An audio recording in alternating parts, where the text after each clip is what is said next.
Hello বন্ধুরা, কেমন আছো সবাই? আজ হচ্ছে আমাদের বাড়িতে একটু অন্যরকম খাবার দাবার হয়েছে। অন্যরকম খাবার দাবার বলতে কাল আমাদের এখানে আজকে থেকে মহোৎসব শুরু হয়েছে। আর মহোৎসব শুরু হলে তোমরা প্রত্যেকেই জানো যে পান্তা খেতে হয়। তো কাল রান্নাবান্না আর হবে না, কাল পান্তা হবে। তো তার জন্য আজকে আমি রাত্রিবেলা পান্তা আর কী কী খাওয়া হবে সেগুলো রেডি করে নিয়েছি সমস্ত কিছু।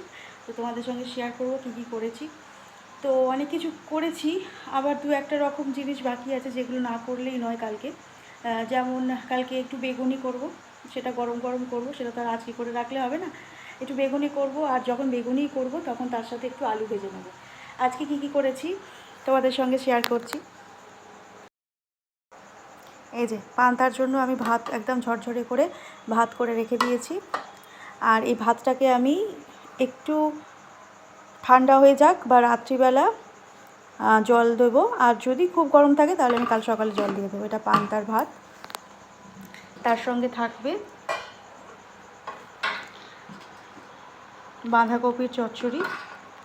বাঁধাকপি করেছি আমি নিরামিষ, একদমই শুধুমাত্র আদা টমেটো দিয়ে নিরামিষ বাঁধাকপি করেছি।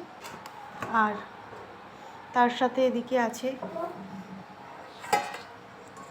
একটু পটল ভাজা করেছি। আর এটা হচ্ছে মটর ডাল, মটর ডালের চচ্চড়ি, একদম শুকনো শুকনো করে মটর ডাল করেছি। আর আরও একটা ডাল করেছি যেটা আমি খাই, আমার ভীষণ পছন্দের, সেটা হচ্ছে এই যে খেসারির ডাল, রাঁধুনি দিয়ে খেসারির ডাল। এটা হচ্ছে আমার সবচেয়ে প্রিয়।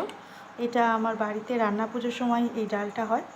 আর এই ডালটা আমার খাবার খুব ইচ্ছা গিয়েছিল, তাই আমি আজকে করে ফেলেছি।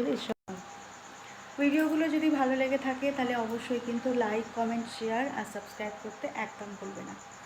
আজকে এই পর্যন্তই, দেখা হবে অন্য কোনো ভিডিওতে। আজকের জন্য টাটা।